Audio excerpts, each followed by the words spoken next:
only 15% of all franchises ever get more than 50 locations open. So actually open. Only 2% ever get more than 100 locations open. You better get out there. You better get me 10 leads. I don't care what you need to do. I need you to go to your grandma's house. If you're going to that hair salon, you get those email addresses or you're fired.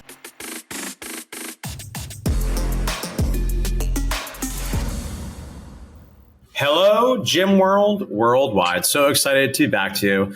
As always, it's John Franklin, Mateo Lopez, and your sometimes guest host, Mark Fisher. And we are excited today because today our guest is someone I demanded we bring on the show, my friend, Rick Mayo. So for those of you that are living under a rock and have not yet had the opportunity to learn from and get to know Rick, Rick is a very savvy operator. He's been in the business over 30 years, one of the original people to run a personal training studio. The guy who's done absolutely everything. He's sat on boards for lots of fancy big corporations that you've heard of. And most recently, he's taken his incredibly successful license Alloy personal training and now has turned it into a franchise model. And I just want to disclose my bias here just out the front. I am a franchisee. So I am such a fan of Rick and his big old brains that don't enjoy of your own. I am such a fan of Rick that I signed up. So, for those of you that are familiar with my work, I've done some cool things, but I saw what Rick was doing and game recognizes game. I was like, okay, this is smart. I want in on this. So in addition to having the opportunity to now get to learn from Rick as a franchisee, he's just always somebody in the space that I know brings a lot of value and has a lot of great things I've learned from over the years. And I'm super excited to share him with our dedicated audience, particularly, John, what is it? Rapa Nui, I think, is where we're number one, right? Rapa Nui? Rapa Nui, best fitness business podcast in all of Rapa Nui. Read that again. I shouldn't have said that. Rick's going to get nervous now and intimidated. But so Rick, forget we said that. Before we let Rick fire, but before we let Rick fire, I have a question for you, Mark Fisher, right? Because you're something of a guru yourself. You have a fitness business podcast. You host many others and co-host them, and people seek your advice on running a gym. And so for you to then go buy into a franchise is a large testament to Rick. But, what was it, right? I'm assuming you could run a small group training concept because you do. What was it about Alloy and Rick's concept that you're like, yeah, I want to do this. This makes sense. And it sounds easier than doing all this myself. And keep in mind, listeners, Mark has been bought by Big Alloy. Okay, he's been bought by Big Alloy. Yes. So just keep that in mind when you listen to this answer. Yeah. So disclosure, I get paid by the word. So if I were to thin slice it and tell you the main thing, it is that the thing that I have learned over the years is so crucial for any kind of scale that, to my mind, Rick is the absolute master at. It's keeping it dead simple. So I actually paid for the constraint. Now, I want to acknowledge this is not, I think, the right fit for everybody that has any entrepreneur instincts. I think there's a certain kind of person that has a lot of rebellion and they just like anything that feels like being asked to paint in a box, they're going to freak out about. I'm the opposite. I have a very emotional, insecure household. It feels like a hug to me when you give me constraints. So it's really protecting me from myself. So the amount of brain drain I save to not have to think of everything on my own and be like, well, what if we add this other? Oh, I'm not sure about that. Or how much a raise should we give that? Or, maybe we have a general manager and dedicated salespeople. Or no. Okay, no, let's have the trainers do salespeople. We'll have a dedicated man. Or, maybe we should do classes or maybe what if we have 8 people in the thing? So largely, for me, a lot of the value was not having to think about those things. And to your point, I like to think I'm bringing some operational chops. And I really look forward, I hope, to really, giving whatever I can to benefit the entire system. But having a proven model and someone like Rick that I trust, who I know is going to be, as we launch this franchise, going to continue to learn things and keep things simple and protect a guy like me from myself. Well, wow, that's absolutely worth it. Now, the one other thing I think is worth knowing, part of this too, I really got to give a shout out to is I have an operating partner Greg, who's been a longtime friend, he's actually a client, a member of the Unicorn Society, and somebody that I knew I trusted to go in on this project. So that also is part of what made this doable, is it allows me to leverage not only a done-for-you system, but someone that I trust and I have a lot of respect for and I really admire to help, frankly, do some more of the on-the-ground stuff, because I'm not close enough to the facility. I suspect I'm not going to be there a whole lot. So for me, this just really made sense for the next thing I was looking for in my career, to take a lot of both skills and, frankly, resources and assets I've developed from my other opportunities and get into a vehicle that I think will allow me an opportunity for scale that my current business, as much as I love, I don't think is going to have. So, Rick, what's Alloy? It's been like That's a great question. I don't know. I really don't. Wait, am I up? Are you talking to me? Like, I'm just like enthralled with Mark. Like, it's amazing. Look, man, I'm so honored. Let's just start with that. Like, I can't tell you, like, to have a guy like Mark in the system, there's not a greater compliment. Like, when people ask, we're one of the few franchises that will allow existing fitness business owners to buy into the franchise. And I did that because I've known a lot of people in the industry for a long time. So I'd be crazy not to be able to identify people that I also trust, that are really good operators, that, I would allow to buy into the system, because I know that they're going to help us as much as we're going to give them this vehicle for success. They're also going to help us, just like Mark mentioned. So when you have somebody that has a coaching group and is seen as a guru in the space by me as well, and they put their trust in you and they invest their hard-earned dollars in a concept that you've built. I mean, of all the things that have happened in the franchise, like, to get Mark on board is probably one of the things that I'm most proud of. And I really do mean that. So, I'm honored, and thanks for having me on. And Mark, it's great to see your smiling face as always. But look, guys, at the end of the day, it is a simple concept based on personal training done in a small group setting. And it's something that we've been doing since 1992.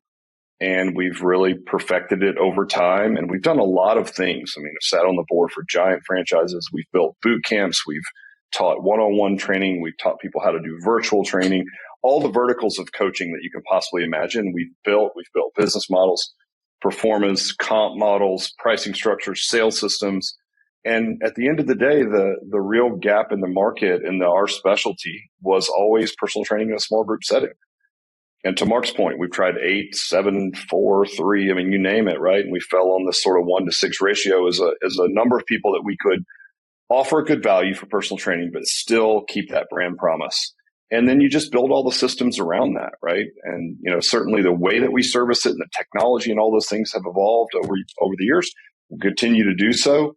But that's it. It's a dead simple model. 1,500 to 2,000 square feet, 130 to 150 members is a very healthy model. And you have one coach in the room at any given time training 6 people. And the technology allows us to make it truly personal training. And actually, Mark's partner, Greg, is an awesome guy. He was just here. So we just have training week. Second week of every month is training week for franchisees. And finally got real estate and everything locked away with these guys. And Greg and his team were here. And by the way, Mark, your team did really well. So congrats to you guys. You hired a good team. Can you give us the breakdown of a location? So is it like an owner, then you have an operator, and then a certain amount of coaches, or is it how's the division of labor split up? Yeah, so it's really simple. You have 3 employees. That's it. And so it can be a combination of things, but typically you're going to have a director, which I guess for terms of this call, imagine the manager. That's a person who's, they're strictly responsible for driving the business, take care of the flock, sell the new folks, right? And all the other metrics around the business. And then you're going to have typically a head coach, if you will, or a trainer that runs the bulk of the hours, and then another part-timer, and that's it. So it's a really simple model from a labor perspective as well. It's very efficient, right? You run shifts of training. So imagine like 6 to noon and then like 4 to 8 in the afternoon. I mean, it's nuanced, but outside in, it's dead simple. And so 3 employees is, you only have to find 3. And 2 that are really good, and the other one's part-time, and they're probably going to come and go, but we know that. So we have quick onboarding and smooth exit, built into the system so you can quickly get people up to speed. But yeah, it's dead simple, even from a labor model. And you said shifts, but it's class-based, right? So it'll be like every hour on the hour. There's no. It's sessions. Nope. It's right. sessions. If you say the C word, John, you have yourself some burpees, my friend. Now, you don't have to do You should them see now. what my You can. spine looks like. I would prefer that, but like you can do them later if you'd like. I'll take you on the honor system. But yeah, listen, we joke about that. We just say like the C word, right? Like don't use the C word because if you think about the word class, like you guys, you've been involved with like CrossFit from what I heard, and there's like a bunch of class-based concepts. That's what most fitness franchising is. But if you think about it, there are pricing and service anchors that go with that word. Like I can take a free class at the YMCA or the community center, right? I'm going to take a pottery class or what. So like class has a certain, connotation that comes with it. And session is more, we're trying to use all the vernacular and, or the nomenclature and everything that comes from personal training. Like let's stick with that. Right. And little nuanced things like that, session as opposed to class, it makes a big difference when you look at the sum of all the little opportunities to speak to personal training as opposed to class based. So I know, Mark laughed about that because we do go pretty hard in the paint on that class word. So, so it's a session, but yes, a shift is say 6 sessions in a row, right? An hour each. I fucking love that. I fucking love it. I actually released a newsletter today where, through Two Brain Business, which is a coaching company I'm involved in, we release a state of the industry every year. And to do that, we aggregate information from a lot of the gym management software providers. So last year we did just under 11,000 gyms. And so what we found that is pretty interesting and has large implications, like it skews heavily towards CrossFit because that's just the world we come from. But when we looked at all that information, the average large group class, you want to guess how many people attend across 11,000 gyms? 8. 6.6. And so that is the average attendance across 11,000 gyms. And they're charging the average that a person pays in one of those classes is $160 a month.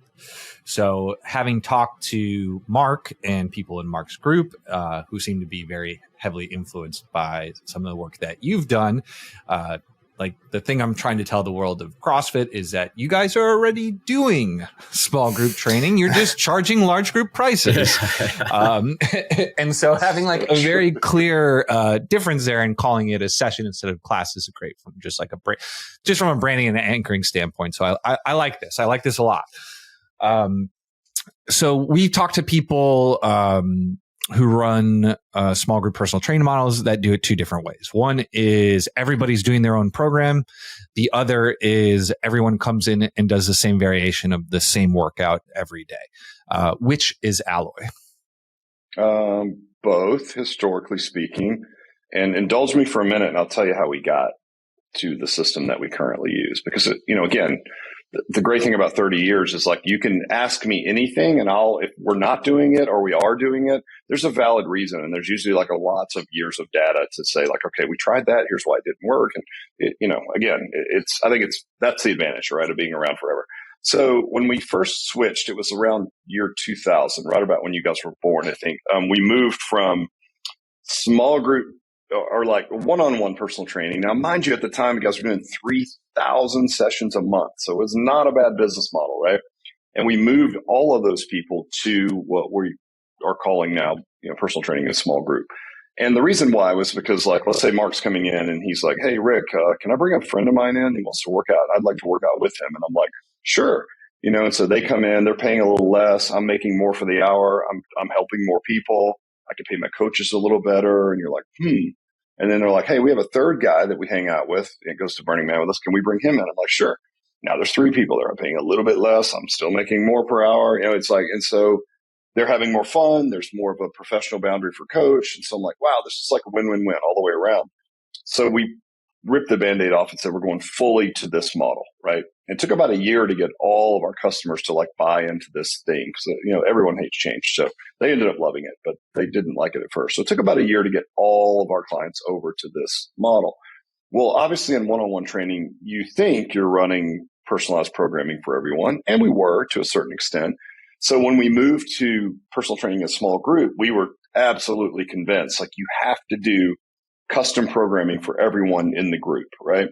But what you find over time is that you start building philosophies. And Mark and I are on the same speaking circuit and some of the top strength coaches in the world. And we're all influenced by sort of the same science and the same people if you're sort of in that world. And it's really the best. I mean, it really is. It's like, that's the best places where you should be looking. So, okay, we're looking at this science and we're looking at how people move in a sitting-centric society. And you start to see all of these commonalities. And our customer avatar is similar because we're in the burbs. It's expensive. So it pushes us into this avatar that we have, which is like 40 to 70 or 45, 65, right? So we start seeing all these commonalities. So you're doing custom programming, but what you start to see is you're doing versions of the same programming anyway, right? If you take like a good framework, like a push, pull, hip, knee, do some core, maybe a mat finisher, go home. Like in some way, shape, or form, if you talk to Mike Boyle, he's doing it with athletes. If you talk to Eric Cressy, he's doing it with his guys. They're just doing it a little differently. The dosage, the load, speed, right? All those things are different, but actually we're all kind of using the same framework. So you're using the same framework with everyone, and then you soon find that at volume, you're sort of recreating the wheel for everyone that comes in. So I was like, well, I wonder if we really need to keep doing custom programming when in fact we're kind of doing the same thing at different scales for everyone.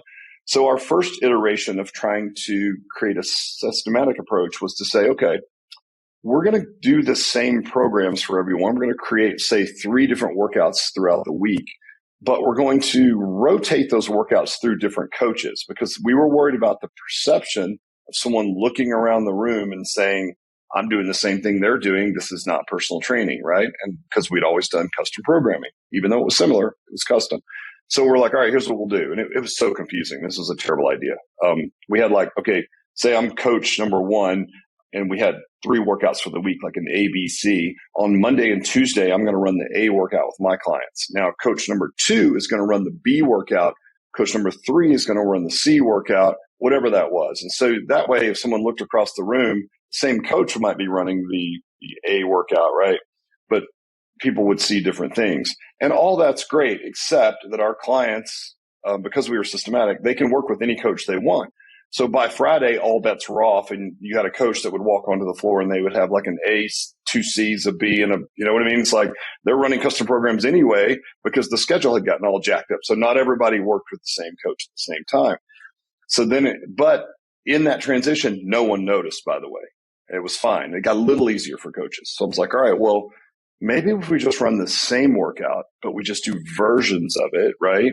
That would work. And everyone's like, oh, I don't know, man. Everybody's they're going to balk. They're going to look. And so, but we tried it. And sure enough, no one even noticed, right? Because you guys get this if you've coached people. So in the real world, as it's going down, let's just take a push up, right? It's like, okay, Mark comes in, he's super buff. So we've got a 50-pound sandbag on his back.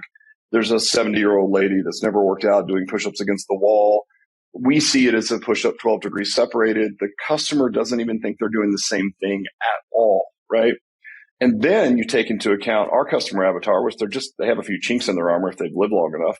So then you got a bad shoulder. Now you're not even doing a push-up, right? So there's all these like variations and things going on that make it so that in real world, there may be a couple of people doing something similar, right? Most people are doing a version of. Then it makes it really scalable because we can write a template. We have a communication tool, which is an app where 6 tiles pop up. It says, here's Mark. Here's his level of fitness. Here's his do's and don'ts, or basically goals and injuries. And then you just connect them to the right program and account for injuries. That's super scalable, right? And you're on the iPad and you just toggle back and forth. Like here's the clients, boop, there's program, toggle back and forth, right?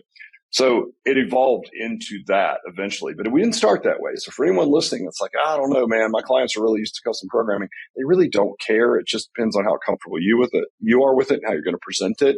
But we went through all of those iterations and landed on like, let's just write a template and then let's have a communication tool that tells any coach in the building how to connect the person to the right version of that program, because these programming principles are the ones that we're going to use with everyone anyway. Again, it's going to be dosage, exercise choice, load, whatever the variables are. There's a million, right? So while we're on this topic of like, is it personal training? Is it not? Whatever. How are you actually selling this now? So if someone comes in, they see an ad, because I'm looking at the marketing. Some of it says like, come in for free personal training or whatever, talk to a personal trainer. But then when they sit down, maybe they're expecting one thing and then they're seeing something that's slightly different. So how are you kind of managing and switching the, I guess, framing when you're sitting down and selling someone?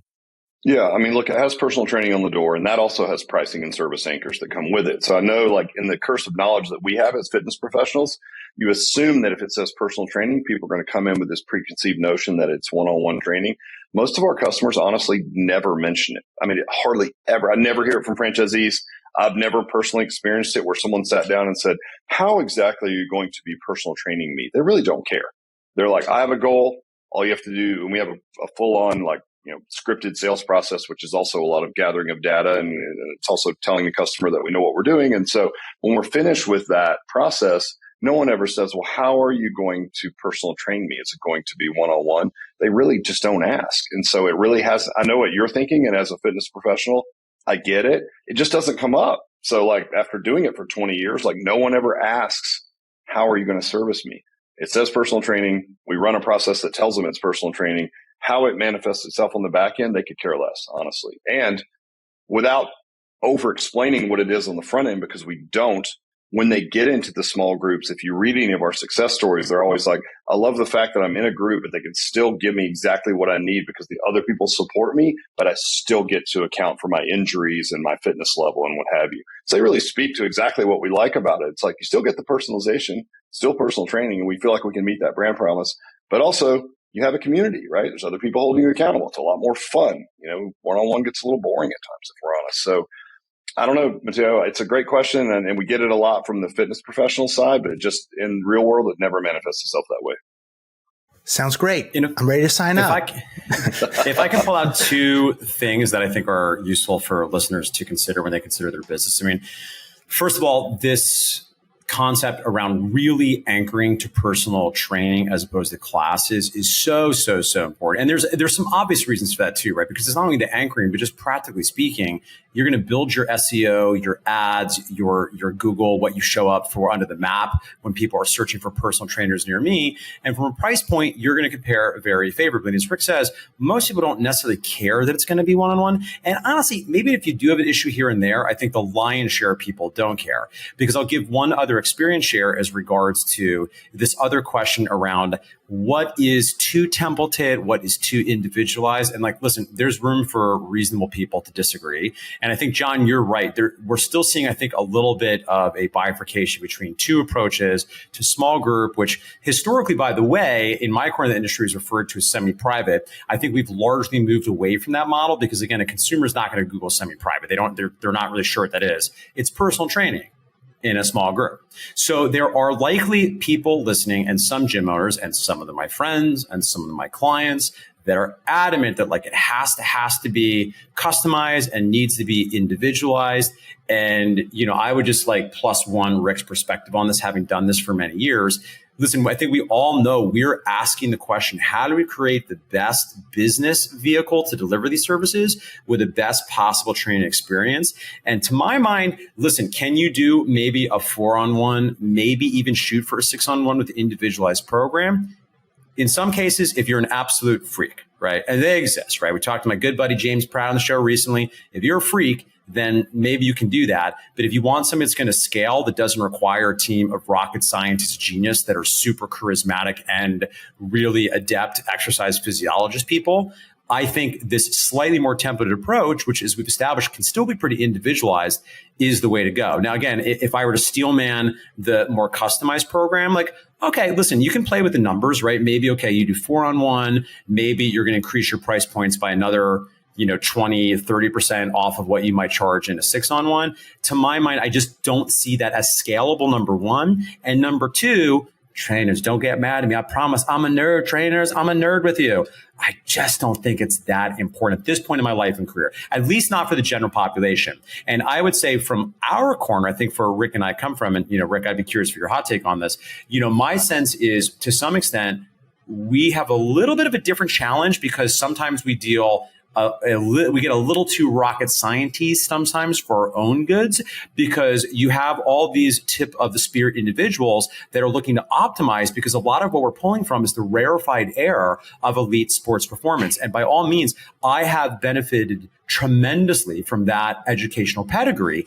And I think when we're being honest about what a Gen Pop person needs, it often can be a lot simpler than we want it to be. And I would make the final point, not only is that better for your business, that simplicity also benefits your client by you not making it this inaccessible, not as fun rocket scientist thing, right? So I think you all know I'm in a program called Strategic Coach, and one of the things they hammer that is so true is part of creating value is creating simplicity from the complexity. Like part of what we do is make a complicated world and we make it simple. We say, hey, just do this. And I think at its best, that's what we're offering you with our fitness product. And frankly, that's kind of what Rick has done for me as a franchisor. It's like, just do this. It's actually not negative. That's actually positive. You rocket scientist, though I love you, even though you're going to give me hate mail. Now, I still love you. Yeah, it's true. Look, I'd rather put more juice into the experience around the programming because programming is programming, right? And I will tell you that we all know that really, the coach with a bunch of letters behind their name, if they're not a really dynamic person or fun to be around, they can still have a pretty empty schedule, right?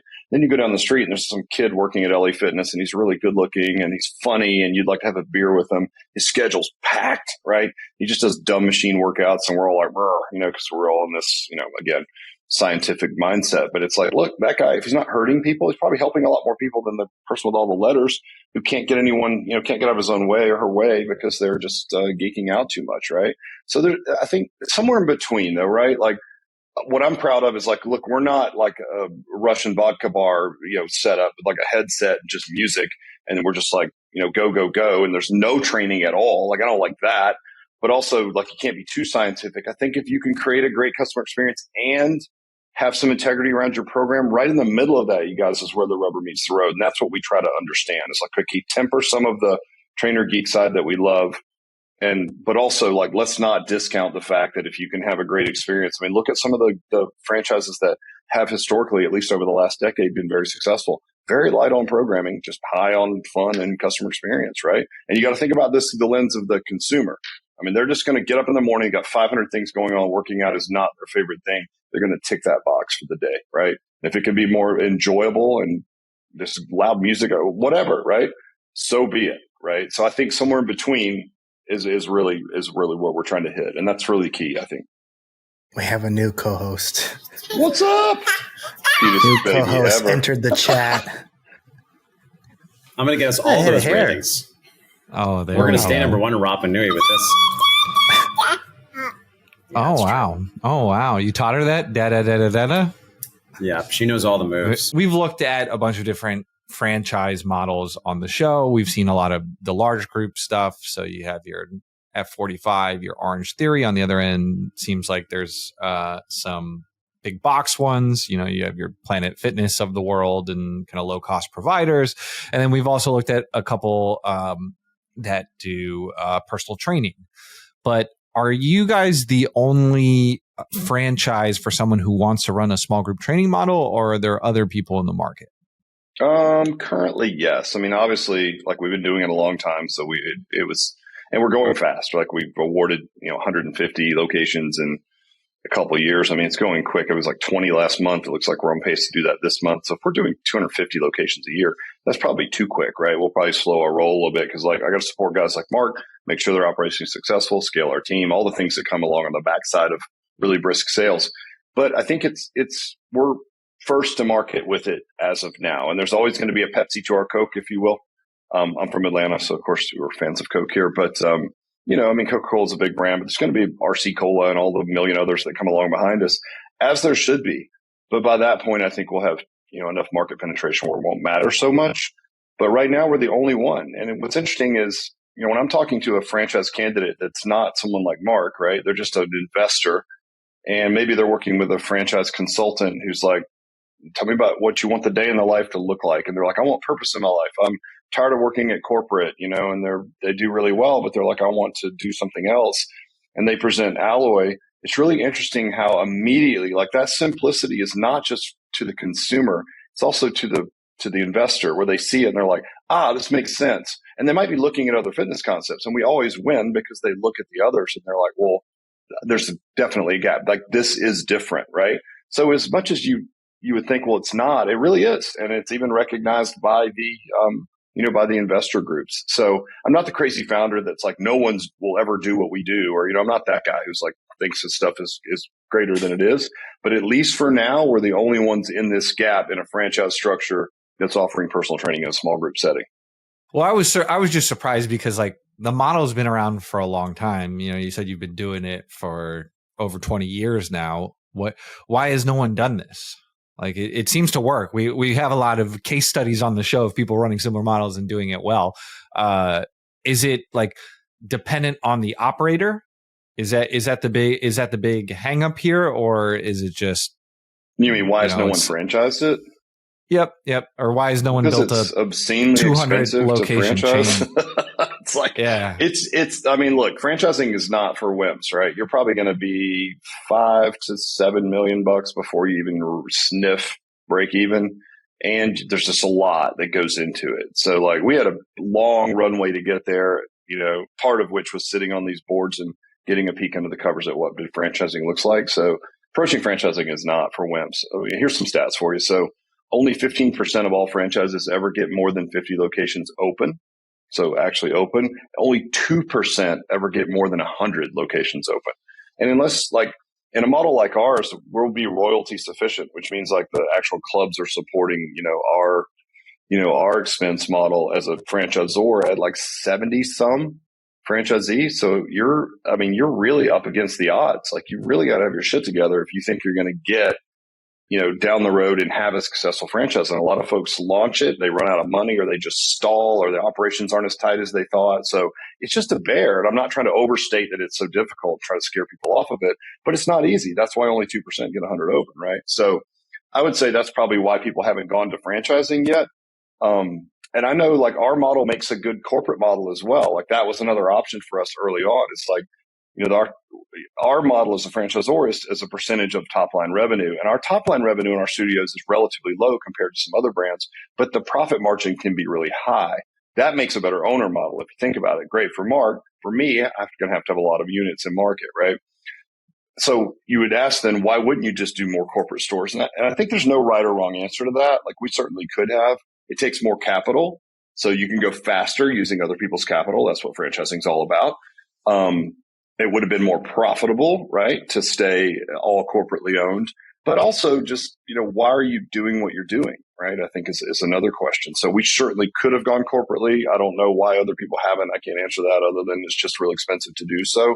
And I think people run out of operational, sort of bandwidth, if you will, their runway, maybe at 3 to 7. I mean, you guys know people in your group, they have 1, they go 2, they go 3, and it's like the first one drops and they run to the third one. And it's like this weird shell game of like attention and revenue. So it's harder than it looks, but I don't think there's a wrong answer. And we went franchising. There's more enterprise value for us if we can get to those numbers, right? But then also just altruistically, like, just like you guys, I love entrepreneurship. I teach it at a local college. It's like my favorite thing ever. And I love fitness. It's my whole life's work, really. I've never done anything else. So I got to put these things in one vehicle and take them to market and help people that maybe aren't entrepreneurs, or give Mark a simple model that he can scale outside of the city. And, it's just freaking awesome, man. Like, altruistically, that's why I like franchising. But I don't think there's a right or wrong answer, John. And I don't know why people haven't done it. It's just hard, I guess, is the reason. So you talked about the unit economics there a little bit being lower. Can you run us through what like a decent unit would look like when you're modeling your stuff out? Yeah. So a good unit for us will do $500K annually. And I can't make claims because franchising is weird that way, but it can have a high margin of profit from that, right? So once Mark gets up and running, he can tell you all his numbers on any podcast you want to talk to him about. But, and we have had instances where clubs can pre-sell full. So, I mean, again, full for us would be a good club would be 130. So we've had clubs open at mid 130s, 140. If you take that number and you're like, all right, they're charging $350 a month, you can kind of figure out what the revenue might look like, right? And then if it's at a high profit margin, return on investment's pretty good. I mean, right now it's about 320 grand is our average across the US to get open. That's all in franchise fees, operating capital, the whole deal is what we're averaging. So if you took that number as an example and then you punched in the numbers I just gave you, right, 500K in AUVs, maybe a bit higher, back your way into a pretty high profit margin, it can be a really good return on investment. And having talked to a couple franchisors before, so much of the game seems to be like site selection, right? Just like picking the right places to put these things. What is the perfect location for an alloy? Well, I think it all starts with just, you really have to know your archetype that you're working with. Like an example, have you guys ever seen like the archetype wheel where you've got the characters named on there?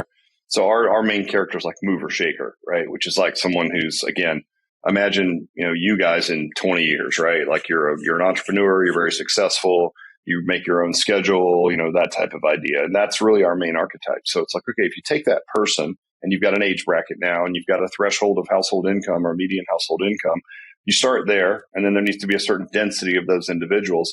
Then you start drilling down into like, does this model fit the business, right? Is the rent factor, because we have a certain rent factor that we're trying to maintain. Is it going to be too expensive to build it out? Is it going to break what's called the item 7, which is the expense model, right? Is that going to be too expensive? Is it a white shell? Is it a dark shell? Is there a bunch of demo that has to happen?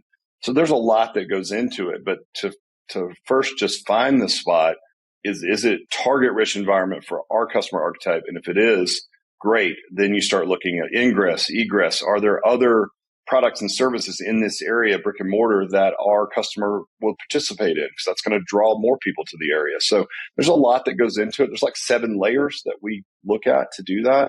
And I'll tell you, man, real estate's tight right now. It took us a long time to get marks, like longer than it should have. But I just read a really good article in Wall Street where, because people aren't commuting to cities as often, they're staying in the burbs, right? So our avatar, if you will. And so because of that, all these high-end services and restaurants and stuff are like, well, people aren't going like let's go to the city and get a good dinner. They're like, well, I can go right down the street and get an amazing steak. So it's like all these high-end services and restaurants are moving out to the burbs to satisfy the needs of this high-end clientele that's maybe not commuting into the city to get these high-end services anymore. So again, the occupancy rate is pretty high in the areas that we're looking. We're still finding it, but yeah, it's a challenging time to find that real estate because it's a popular customer avatar, right? Everybody wants the person with means. They're easier to sell to and to service. So yeah, it's interesting. Well, I was just about to ask that because I've heard you talk about your avatar in other podcasts, and I think it also plays a part in retention too, right? The older demographic, they're more settled. Maybe they have a family, maybe they bought their house, so they're not moving around for a new job or a new city the way 20-year-olds are, let's say. So yeah, this avatar one has means, but also they're more local, so they'll probably stay longer. You can help with your retention. How do you get these people? Because everyone, I think most gym owners, I think that I know, want these people. How do you track them? And I also like with your marketing too. How are you? What are the offers and how are you speaking to them? Yeah, the offers are simple. Like at first, it's scarcity, right? Because we really only have like 150 spots, so we always use that 130 number. So you can actually, with integrity, use scarcity because you really only have that many spots, right? So it's like, hey, get in now while you can. Our hooks are really simple. We might reskin the same hook, but it's usually half off your first month. Honestly, most clubs, when they reach a certain saturation, they pull out. They don't have anything. It's like you just don't need it because you have scarcity. Like if you can really learn how to use that, right, you don't need much else, to be honest, especially with a customer avatar that really likes the scarcity, right? Like they want something that other people can't have. They can afford to pay for it. Like I can think of like one of our customers that ordered a new model of Mercedes when it came out one year. And when it came, it was in such high demand. When it came to the dealership called. And this is just a side conversation. It wasn't even happening with us. It was like clients talking to each other. And the guy's like, yeah, my car came in and the dealership called me and told me there was someone in there and they saw it. And they told the salesperson to call me. They were offering $50K extra, like paid directly to him to get the car now instead of waiting a few months. And they were like, hell no, I've been waiting for this thing for 6 months, And you're like they won't even take $50K extra to delay their, purchase of this new vehicle for 3 or 4 months. So it's that type of clientele. So when you create that scarcity, right, sometimes if you're not careful, any kind of transactional hooks can actually diminish the value of the product, right? Because they don't even want it if it's like some transactional, like buy one, get one free, or like people talk about referral drive, refer a client, get your name in the hat to win something. They're like, I already own 5 of those. I can remember a long time ago as an example just of our customer avatar when flat screen TVs first came out, which you guys don't remember, but they were like super dope. And I mean, it was like we bought one and we hung it on the wall and we had this videos looping on it. It could have weighed like 500 pounds. It was like, it would be the ridiculous TV these days. But back then it was so cool. And I remember we did a referral drive to win this flat screen TV. And these two guys were like back and forth and they were right there and they were referring like tons of people. But, I thought it was about the TV, but it turns out it was just about the game and who could win. Because after it was over, the guy that won, it's like, great, do you want the TV? He's like, dude, I have that TV over my bathtub, like in my bathroom. And at the time, it was like the coolest flat screen TV you could purchase, super expensive. He didn't even want it, right? He was just like, I don't want that thing. I've already got one in my bath. It was like his side TV in his bathroom, right? So that's the type of customer avatar that we're working with. So as long as we choose the real estate right, we put it there. Our marketing hooks are just, usual, if you will. But if you can use scarcity, you don't need as many tricks and different things. And are these things you give to your franchisees? Because I know there are other franchises that I've talked to these gym owners, like, I have to go get marketing help from someone else. I'm just not getting it from corporate. Yeah, we do it a couple different ways. So we do it through preferred vendors. So if it's like marketing materials or playbooks on how to build strategic alliances with other businesses, all that stuff's in there already.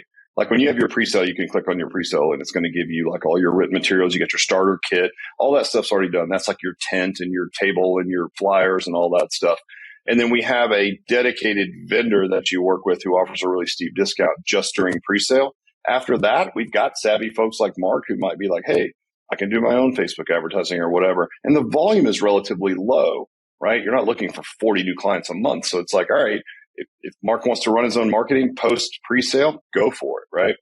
And so we use vendors to do that. Like, I don't want the responsibility of running the marketing in-house, because if we ran into like a troublesome market, it would be like, you're screwing my business. It's like, all right, we're not, right? So thankfully, digital's been pretty strong for us. We're having a harder time just getting people to get out of their gym and go do like the grassroots marketing. Because that's like, if you're just sitting in your office playing catch, you're not really compelled to go out and like visit some businesses, right? It's like, why would I do that? I'm going to sell this thing full. And it's happened. We've had people sell their gyms full just on the digital play, which is great. But I think the expectation should be, and you think about the skills you're building post opening, get out in your community, build alliances with places that have light customers, physical therapists, other places like that, because that's going to feed you long term. And you can really power down your marketing spend as you're open. But we're getting there. It's easier said than done when people are just like, just signing people up left and right digitally. So good problem to have. Yeah, the good news, bad news is it does seem some markets. Now we just launched, I can't speak to Franklin Lakes, but they're my take on this, which I think I've talked about the show before, and John and Mateo, I'm wondering if you have a hot take. It just seems like there are some markets that are just kind of scorched earth at this point. They're sophisticated. They're not trusting. They've got so many ads. You just don't nearly get, like, your cost per lead has actually gone down, but the throughput has become truly, truly terrible. Now, you might be lucky. There are some markets where you can be an idiot and very successful. Your copy is fine and you pick an O and you just collect the money. And if that happens for you, dear listener, I am thrilled for you. But I think one potential takeaway for listeners, which you can't emphasize enough, is you just can't rely on just digital. You're going to get some of that. And maybe if you might get lucky, you're in a market where maybe that's going to be plenty. But even so, I think you're still exposed, because I think all of these markets are going to get tougher over time. The old school grassroots, kiss the baby, shake the hands, press the flesh. And it's hard because it's maybe cheaper financially, but there's a meaningful cost of time and energy. And that's why also even selecting your team is important here. Certainly as an owner, you can help facilitate some of this. But if you have someone just afraid of people, and they're afraid to go into the coffee shop and, chat it up and see if they can leave some postcards and get some names, you're going to run into some issues. And I think to Rick's point, one of the things that I think is great about this model is when you don't have the hump and you're not trying to outsell, 10% attrition on 800 members, which, by the way, also, that's an amazing business, right? Those businesses can do great top line, great EBITDA, but you just need to then have a team of assassins, right? You just need to hire a very different kind of person, because you need a couple full-time people on a low base that are paid on commission. And you're like, the day starts like, you better get out there. You better get me 10 leads. I don't care what you need to do. I need you to go to your grandma's house. If you're going to that hair salon, you get those email addresses or you're fired. Anyway, I haven't been on there, but I assume that's literally what they say in that exact way. And, for people listening to your trainer, if you don't want to do that game, this is yet one more thing to recommend the small group models. You don't have to be, again, you still got to market and sell. I don't want to undersell this, because I think that's an issue you see in a lot of independent gyms when they open up is a very consistent issue, and I assume this issue in CrossFit too. You have the really beautiful, big-hearted, well-intentioned owner. They're not particularly interested in marketing sales. It's CrossFit back in the day where if John mentions marketing, I'm going to blackball you because you're a bad person, right? So the owner's not sold on marketing sales. They hire a bunch of staff. They're not sold on marketing sales. They realize at some point, like, oh my gosh, I guess we have to market and sell, or I am bankrupt and I'm going to actually lose my house. But now at this point, they try to get their team to buy into this a little bit. And all the trainers are like, no, I don't market and sell. I just train. It's evil to talk about marketing and sell. And then you're in this ugly situation where, frankly, you almost have to wait to turn the people over. Like, you sell as best you can. And I'm not trying to be, really nihilistic here. I believe, I got a business partner who's getting a doctorate in change management. You can put a line in the sand and say, hey, everybody, I know this is what we said. It's a new world. We're all marketing and selling now. But in practice, a lot of those people that you hired that didn't like it in the first place, you're going to have to kind of churn through them, right? So one, I think that's an advantage, frankly, also of starting anew, is because from day one, you can set that expectation, because part of the issue, to their defense, is you as the owner didn't make that clear up front. And then number two, frankly, again, at this kind of model, you still just don't have to do quite as much. You're not trying to outsell, 80 lost members per month to just stay where you are. And with Alloy, if you need to change the culture, you just got to fire 2.5 people. So easy. So easy. Yeah, exactly. So Mark, you just went through the process. You just found a location. What were some of the elements you were looking for? And from what I understand, took you a tough time because you're in New Jersey. A market near and dear to my heart. It's very, very, it's brutal out there, especially Jersey real estate. And I'm imagining post-COVID, it's even worse because so many people left the city. So how did you think about where you wanted to open up shop? Yeah, I mean, it wasn't really anything more than what Rick said. I mean, there were some actual logistics that were determined by Greg needing to have proximity to where we open. So that was a piece of it. Certainly, in theory, one can open up a model far away. My understanding is one of the franchisees in the system opened one 3 hours away very successfully. I heard that. I heard that one. Yeah. It can happen, but that's not something we were necessarily banking on for the first one. So at least at the first one, we wanted Greg to get there. So that, to some extent, prescribe something of a radius. And then from there, it was all the things Rick said, so, we've got some fancy software where we're going to figure out, okay, draw the circle. Do we have a sufficient number of people in our demographic with income we need that are within the physical proximity they're going to be able to get here, that there's enough meat on the bone? You'll look at things like, can you find a good anchor tenant, right? Because if you could find a Whole Foods or, maybe even other Trader Joe's or, fill in the brand for your market, that becomes very, very valuable, right? And I'll say, as a New Yorker, wowee zowie, I'm really thrilled about this, because one of my talking points of late, I've been like banging my fist on the table. No, not at all. But I'm like, no one's paying enough attention to this.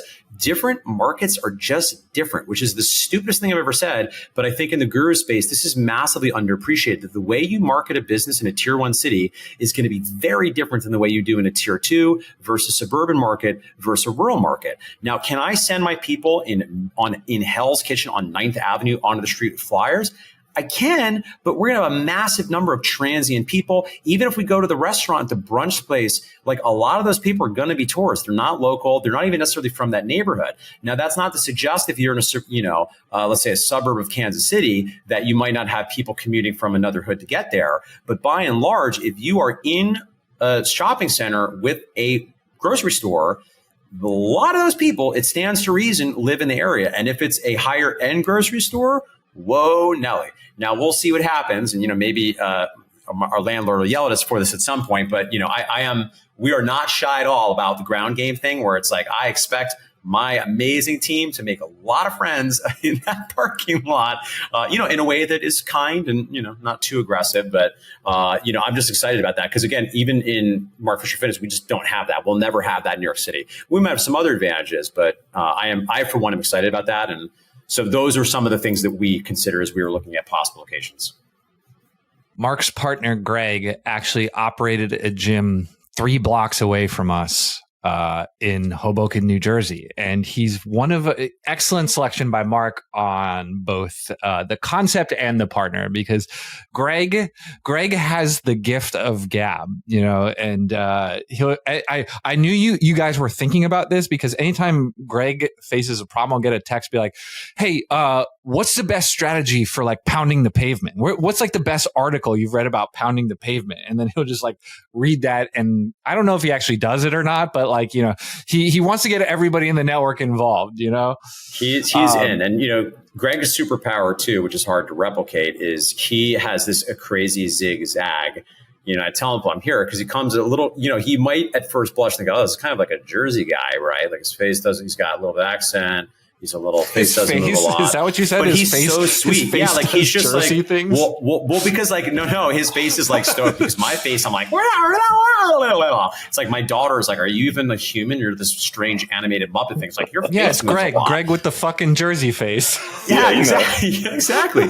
But the thing about it is, he actually has such a zig to that zag because he's so sweet. So in a previous life, Greg he was a club promoter, so he knows everyone, and to know Greg is to like Greg. Like he's just very good at making friends, and it's so silly, but like that's a lot of the game. Now we're very aware. This is something Greg and I talk about a lot. We can't scale Greg indefinitely, right? Because if we want to have 5, 10, 20, what we need to do is not just rely on Greg's skill there. We need to figure out, okay, what are the SOPs and how do we get good at training the hell out of people that are hungry? The first piece there is you got to find the right person, but then you have to just pour everything into them so they learn how to do it. And, early innings, but so far, we're thrilled with Anthony and Kendra, and we're really excited to find such hungry people that are down to learn and grow with us. I should have been a club promoter. You really should. It's not too late. It's just making friends. I have a question for Rick. Yes. Well, I don't know if it's a question or more of a comment. I want to go back to the pricing thing because, okay, so I've heard you talk about Dunbar's number. So 130, 150, that's what you need to max out a space. Everyone's paying what, $300 a month, $350 a month. We did similar top line revenue numbers. Sounds a lot harder. It was a lot harder than what this sounds like. So, I guess like in the part that I can't really get over it's just kind of funny to me that we were talking earlier that CrossFit gym owners and gyms like that are just charging way too little. And I've seen this phenomenon where for a drop-in or an out-of-towner, they'll actually charge them like $20, $25 a session. And if you do that math, you guys at Alloy, it's 3 times a week, $300 a month, that's $25 a session. Why are you charging your guests what you like should just be charging your members? I don't know. If they just flip the script a little bit, all these CrossFit gyms just could be doing the same numbers as an Alloy. So I don't know, just something I was thinking about. I guess it's more of a comment, not a question. But it goes back to like brand promise again, pricing anchors, like you're doing classes. It's got CrossFit on the door. All that factors into like what you can actually charge. If it's next to a Whole Foods and it says personal training on the door, even though the average CrossFit class per John's data says 6.6, I can train 6 people in there. And I can tell you in Greg's market, we're going to be at like tier 5. So it's going to be more like $500-600 a month all day long, because in those same markets, it's $150 an hour to get a trainer at an Equinox, right? I was going to say, to charge 70, that's half as much. And you go 70 times 12 and it's like, all right, so I mean, 300 is like on the low end. We're seeing those creep a lot higher now. And a lot of that's just organic. Franchisees are like, it's so awesome when they'll come in, because that's really the hard, like if I was opening a studio, I'd charge $1,000 a month. I'd sell 100 memberships, 100K a month. I could probably sell them out in 2 weeks and it'd be great. But I can't scale that, right? That's my belief system. That's going to come out in every interaction. It's going to ooze out of every pore in my body and people are going to think it's worth it, right? But like to scale it again, it's like, okay, we have to be more moderate. But I love the fact that our franchisees are now coming to the table saying, this is a smoking value. We can charge way more than that. So we're slowly seeing, and we have tiered pricing, but we're sliding the tiers a little bit. And we're seeing franchisees organically choose higher pricing tiers. And we're seeing zero negative ramifications to that, except, again, nothing but positive, more revenue right to the bottom line for everyone, right? So I think that's why, though, right? You've got a business that's going to be in a warehouse There's a dude with his shirt off. There's a pit bull in the corner. I mean, whatever. And I know they're not all like that. I know that's like that one scenario. And we worked with CrossFit Invictus, and we worked with a lot of badass CrossFits. We really did. But I think it says CrossFit. It's a class. You're doing Olympic lifting, right? It's different. Like, man, that has a pricing anchor already. Personal training is a whole different ballgame. So if you're going after the avatar that would buy one-on-one training, and you're providing a fair value and still a great service, and come to find out they can have more fun if there's a couple of friends in there, it's a totally different business model. So I think it's really that simple at the end of the day. Looking at your studios, it looks luxurious, right? And that's the other thing too. Like, if you want to charge more like Rick, you have to kind of step up your game in terms of the interior a little bit.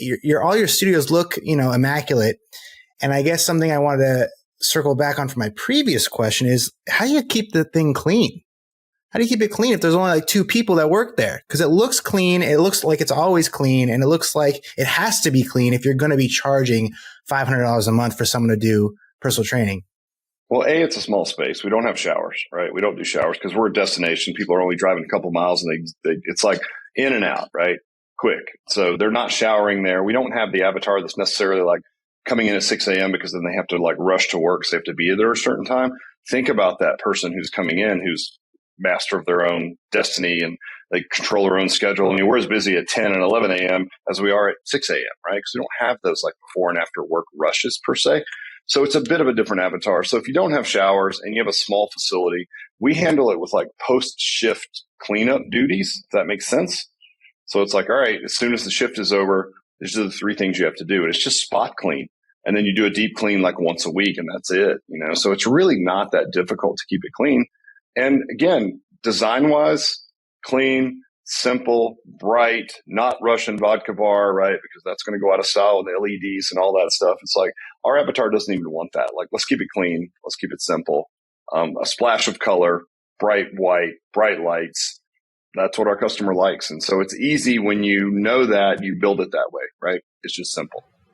This is another missed opportunity, I think, for a lot of gym owners, in my experience, is I actually just filmed a YouTube video on this because, brand design stuff like kind of matters, and a lot of the archetypal gym owner that we all work with, whether they be from the CrossFit corner or from the Perform Better corner, are not necessarily design aficionados. So I often say, if you don't get a lot of positive feedback about your clothes and fashion and about the interior design of your apartment, you might not be doing the best job of creating an amazing space. I'm not necessarily suggesting that literally needs to happen, but in practice, a lot of people's eyes just don't work like that. And if you're dealing with a more affluent clientele, that stuff really does start to matter. I do think that contributes to perceived value, And I would say briefly in regards to the price point, another way that I kind of think about this, which I think the people on this call will get and will likely, trigger warning, confront some of our listeners, but it's like $6,000 a year. You don't have to worry about anything else. You're done. That's it. Just $6,000 a year, and we're not making you pay up front. You pay cancel any time, right? It's $500 a month. So for someone with income, $6,000 a year is just not that much money, because at $6,000 a year, you're done. That's 3 times a week. You're done. Come with us. Go for some walks. We're going to do some strength training that's going to make sense. It's well designed. The coaches will keep your joints in good positions. You're not doing too much. We're going to cover all the bases. We'll do some. Get to some plus 90% heart rate at the end, really get into some zone 5 stuff, go for some walks, you're good. So in fact, when you think about it that way, particularly again, compared to someone that previously was maybe spending $200 a month just for their Equinox open access, renting equipment they don't necessarily know how to use, and then dropping $1,200 for a 10-pack of classes that they have to keep renewing on, this is just simple, simple, simple. I come Monday, Wednesday, and Friday at 8:30 a.m. It's simple, simple, simple. This is well worth it as a percentage of my discretionary income. To not have to worry about this thing is very important to me, particularly as I get into my late 40s and 50s and 60s. Dude, it's $3,350 for a lifetime.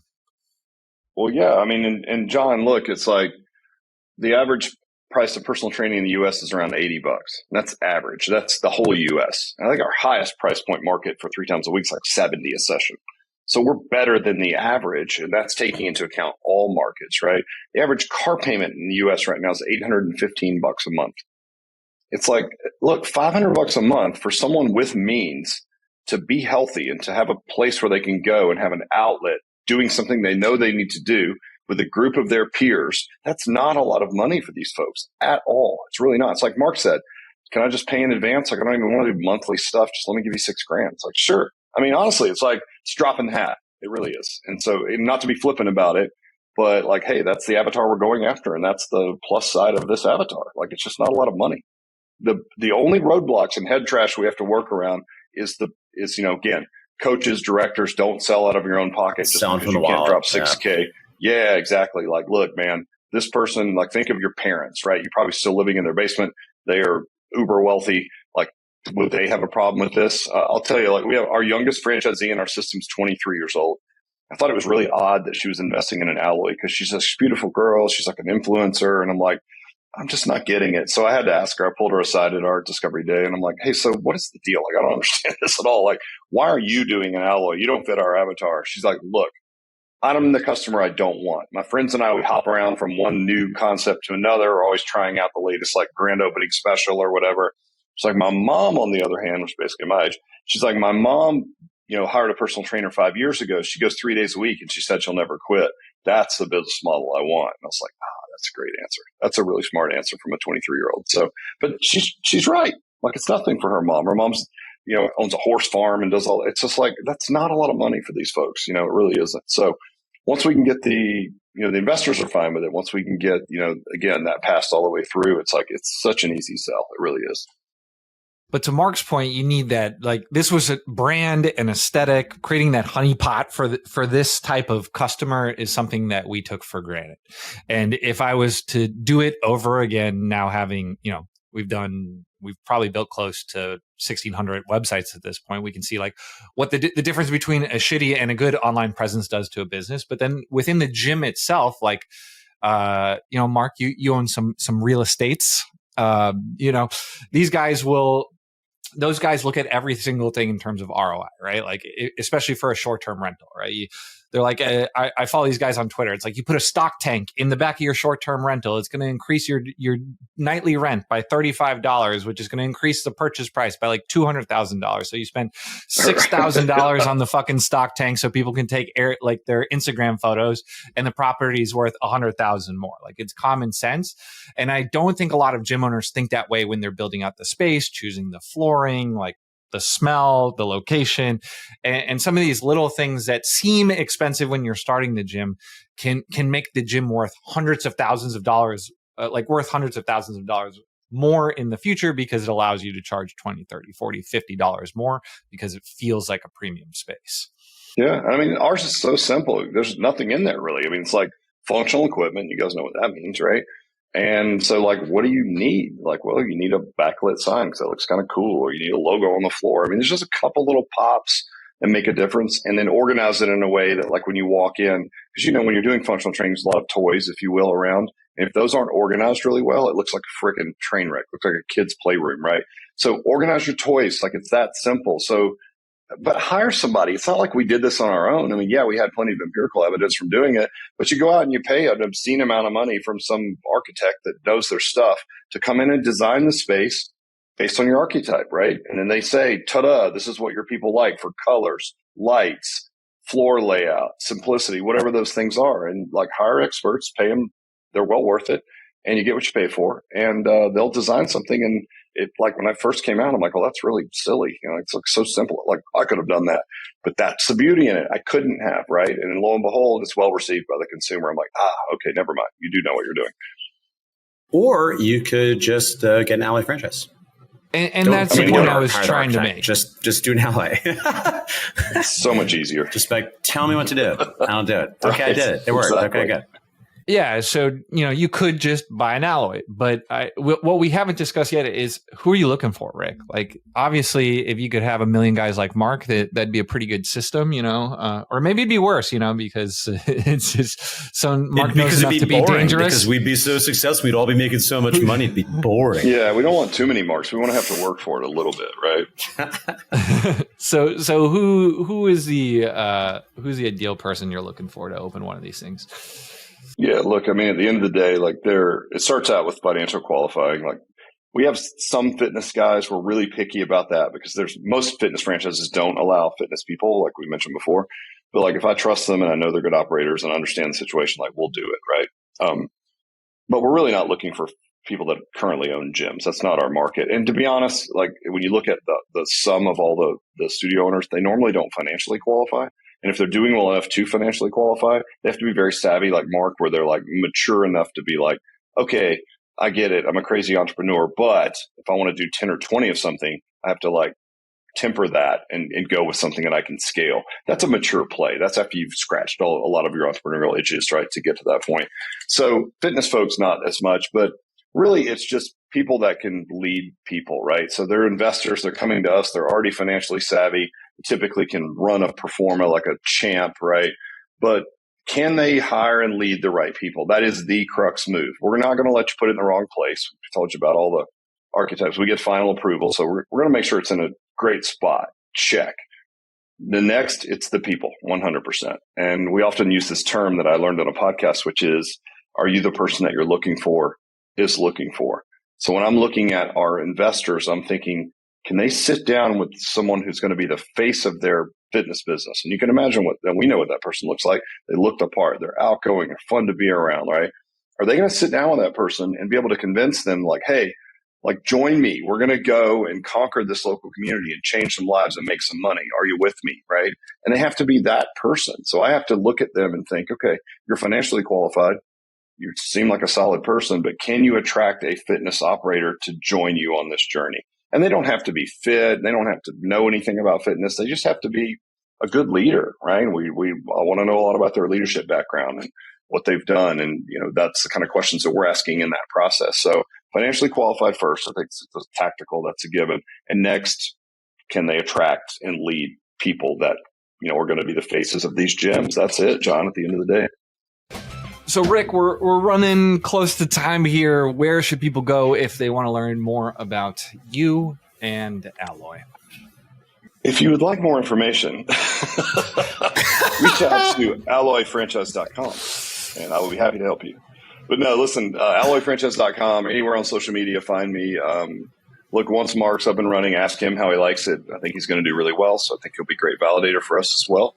But yeah, man, if you have any questions about that or we've done a million things, just reach out on any platform through the website or social media. And even if you're not franchised, if I can help you and I have time, I certainly will point you guys in the right direction. So it's been an honor, guys. Thanks for having me on. This is probably the best Friday afternoon and podcast strangest. I've done. Perfect. Whoa. Not really.